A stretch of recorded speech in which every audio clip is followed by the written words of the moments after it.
और अब बात करते हैं ऑपरेशन माफिया 2.0 की। योगी का बुलडोजर एक बार फिर से तैयार है। माफियाओं, अपराधियों और दंगाइयों के खिलाफ योगी की सेकेंड ड्राइव शुरू होने वाली है और आज इसका साफ साफ इशारा मिल गया। योगी सरकार ने 62 माफियाओं की नई लिस्ट तैयार कर दी है। इन सबको कुचलने के लिए योगी सरकार ने कमर कस ली है। एक्शन का योगी मॉडल एक्टिव हो गया है। शुरुआत कानपुर में दंगाइयों के पोस्टर के साथ की गई है।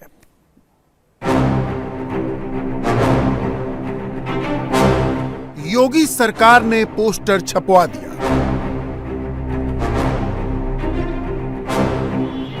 कानपुर की सड़कों पर पोस्टर लगवा दिया। एक एक दंगाई की पहचान हो गई।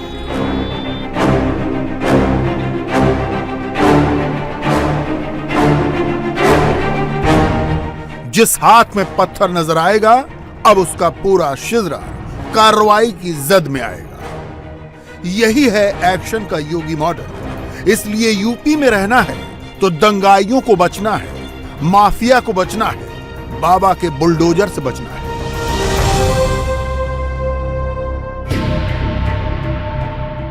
अभी तो पुलिस पोस्टर लगा रही है, 40 चेहरे दिखा रही है। जल्दी ही ये 40 चेहरे हवालात के पीछे होंगे, वसूली वाले हथौड़े के नीचे होंगे। बाबा बुलडोजर अपना वादा भूलते हैं, न किसी को भूलने देते हैं। दंगों से बहुसंख्यक समाज प्रताड़ित तो होता था, झूठे मुकदमे दर्ज होते थे। जो मूर्ति बनाता था उसकी मूर्ति नहीं बिकती थी, जो दिया बनाता था उसके दिया तोड़ दिया जाता था और उसके बाद पर्व और त्योहार को अंधेरे में धकेल दिया जाता था। लेकिन भाइयों बहनों, विगत 4.5 वर्ष के अंदर आपने देखा होगा उत्तर प्रदेश में एक भी दंगा नहीं हुआ और दंगाइयों को पहले दिन से संदेश दिया गया। अगर दंगा करोगे तो अगली 7 पीढ़ी का पट्टा लिख करके जाना जो भरपाई करती रहेगी। योगी सरकार के अफसर भी योगी का मिजाज समझते हैं। इससे पहले कि योगी कोई इशारा करें, अफसर एक्शन में आ जाते हैं। एक एक सीसीटीवी से फुटेज निकाली गई। लोगों ने दंगाइयों का सुराग देना भी शुरू कर दिया। देखिए, मैं जनता से अपील करूंगा कि आपके क्षेत्र में हिंसा, आगजनी, तोड़फोड़ करने वाले लोग कभी भी अच्छे नहीं हैं और आप उनको पहचानें, उनके बारे में हमें बताएं। और बड़ा सकारात्मक संकेत ये है कि पिछले 1 घंटे में 3 लोगों के बारे में लोगों ने हमें सूचना दे भी दी है। हमने फीड तो हमने सारे ही कलेक्ट कर लिए हैं सीसीटीवी के, और फीड कलेक्ट करने के बाद उसको फोटो के रूप में ले आना। हर कैमरे अलग अलग तरीके के हैं और उनकी क्वालिटी भी अलग अलग है। डेफिनेटली चुनौतीपूर्ण कार्य है, लेकिन आप देख रहे हैं कि हम कर पाए हैं। और भी फोटोग्राफ्स डेवलप हम कर रहे हैं, वो ले आएंगे। जिनको हम पहचान पा रहे हैं उनके फोटोग्राफ्स हम सामने नहीं ला रहे हैं क्योंकि उसकी आवश्यकता नहीं है। तो कुल मिला के हमारा उद्देश्य है कि सबकी पहचान हो जाए, उसके लिए हम कार्य कर रहे हैं। दूसरी जीत के बाद योगी का अंदाज बदला, जबान की सख्ती बदली तो नेता विपक्ष तंज करने लगे। योगी तो बदल गए हैं। नेता सदन भी शेर और शायरी और कविताओं की बातें करने लगे हैं। बदले बदले मेरे सरकार नजर आते हैं।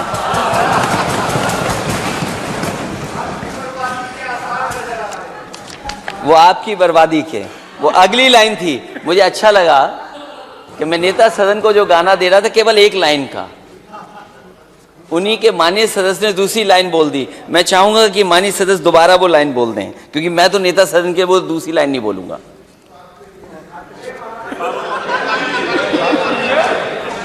मैं नेता सदन के लिए वो दूसरी लाइन कैसे पढ़ सकता हूं?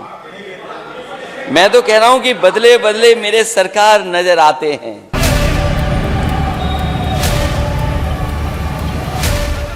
मगर कानपुर के दंगों ने एक बार फिर बाबा बुलडोजर को छेड़ लिया है। इन दंगों का साइड इफेक्ट कहां तक जाएगा, इसका अंदाजा षड्यंत्रकारियों को होने लगा है।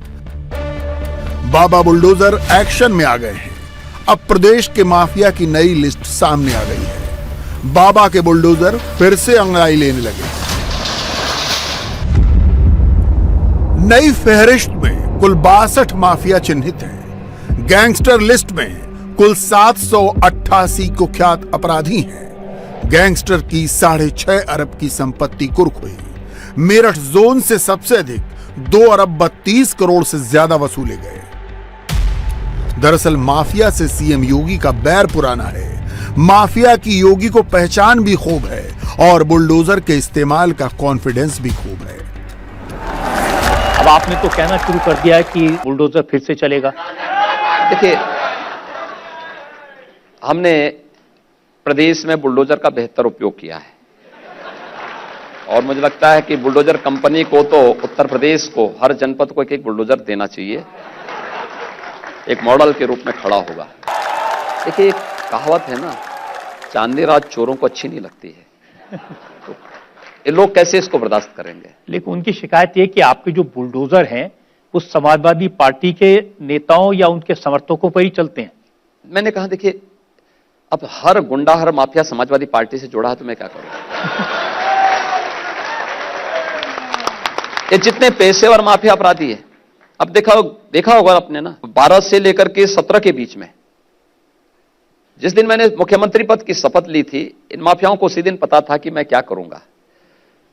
आप आश्चर्य करेंगे कि हजारों ऐसे पेशेवर माफिया और अपराधी थे जिन्होंने अगले 24 घंटे के अंदर अगर कहीं कब्जा किया था तो चाबी उस मालिक को सौंप करके कहा, भैया ये आप ले लीजिए, अब हम नहीं संभाल पाएंगे, आप ले लीजिए। उन्होंने कहा, नहीं अब क्या दिक्कत आ रही है। कहा, भैया हमारा समय पूरा हो गया है, हम अपनी यात्रा के लिए निकल रहे हैं। योगी सरकार की माफिया फहरिस्त में सिर्फ 65 क्रिमिनल माफिया ही नहीं है। इसमें 30 खनन माफिया, 228 शराब माफिया, 168 पशु माफिया, 347 भू माफिया, 18 शिक्षा माफिया और अलग अलग तरह के 359 माफिया हैं। एक्शन इन सब पर होने वाला है। योगी सरकार इनकी कमर तोड़ देना चाहती है। इससे इन अपराधियों पर विशेष तौर पर निगरानी रखते हुए इनके विरुद्ध कड़ी कानूनी कार्रवाई की जाए, जिससे इनके आर्थिक और आपराधिक गतिविधियों का समूल उन्मूलन किया जा सके। उत्तर प्रदेश पुलिस के समस्त जनपदों द्वारा उनके रेंज और जोन के अधिकारियों की निगरानी में इन सभी अपराधियों और माफियाओं के विरुद्ध कार्रवाई की जा रही है, जिसका पर्यवेक्षण एवं दिशा निर्देशन प्रतिदिन पुलिस मुख्यालय की कानून व्यवस्था शाखा द्वारा किया जा रहा है। हम इस पूरी माफियाओं के जो आर्थिक साम्राज्य है उसको ध्वस्त करने के लिए कृत संकल्प हैं और शासन की जो अपराध और अपराधियों के प्रति जीरो टॉलरेंस की नीति है उसके तहत उत्तर प्रदेश पुलिस लगातार कार्य कर रही है।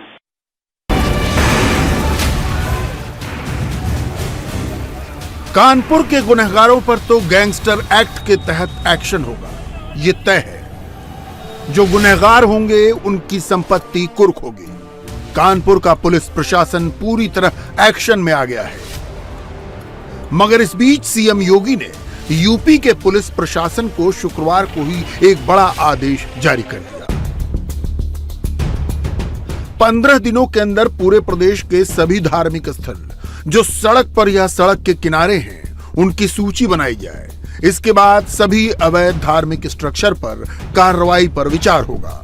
ये आदेश हिंदू और मुस्लिम सभी तरह के धर्म स्थानों के लिए है।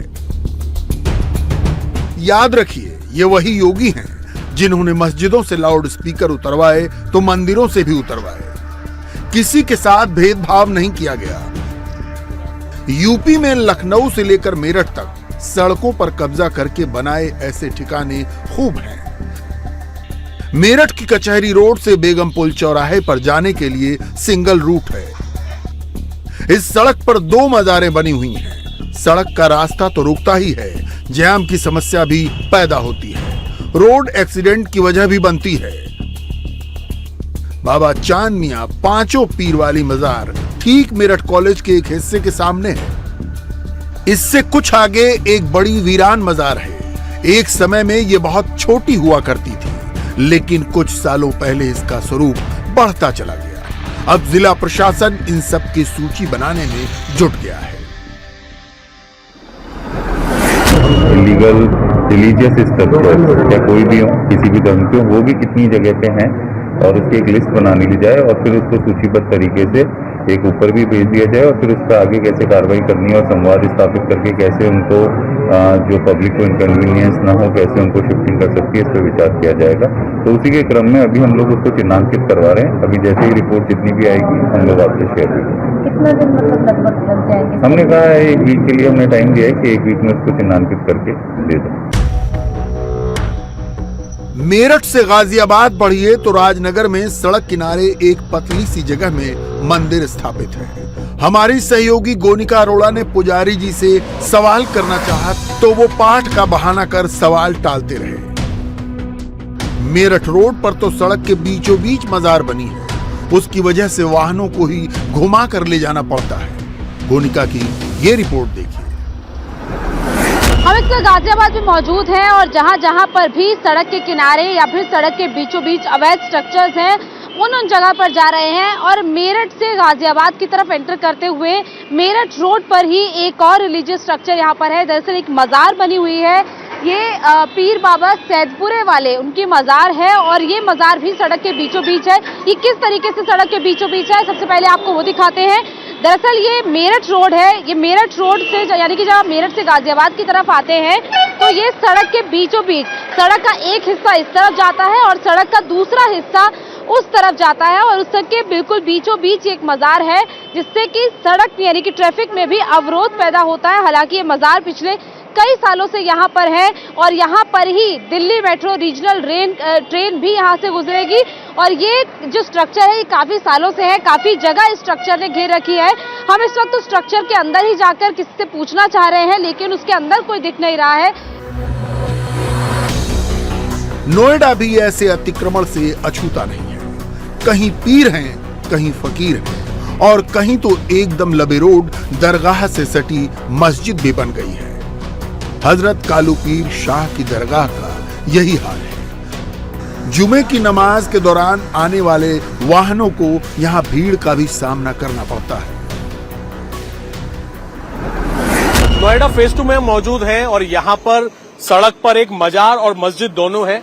बताया जा रहा है काफी पुरानी ये यहाँ पर मस्जिद है दरगाह शरीफ के नाम से और हजरत सैयद कालपुरी शाह के नाम से यहाँ पर ये मस्जिद है नोएडा फेज 2 में। अब असल में जिस तरीके से जो आदेश आया है योगी सरकार की तरफ से ये कहा गया है कि एक सूची तैयार करे पुलिस प्रशासन अगले 15 दिन के अंदर और अगर जो अवैध कोई भी धार्मिक स्थल हो, मंदिर, मस्जिद, गुरुद्वारा या मजार, उनकी एक सूची तैयार करके प्रशासन सरकार को सौंपे। ये जो मंदिर और ये जो मस्जिद और मजार है यहाँ के जो रख रखाव जो करते हैं वो हमारे साथ मौजूद हैं। सर क्या नाम है आपका? मेरा नाम फकरुद्दीन है, सूफी फकरुद्दीन साहब। फकरुद्दीन जी कब से है ये मजार, क्योंकि सड़क पर है, कब से है ये हमारी चौथी पीढ़ी चल रही है सर यहाँ पर। अच्छा। हाँ, पहले दादा करते थे और फिर वालिद साहब आए, वालिद साहब के बाद फिर हमारा वो आया। मुझको करीब करीब 30 साल हो गए। करीब कितने साल से यहाँ पर है ये मस्जिद है या मजार है? दोनों, मस्जिद मजार दोनों है।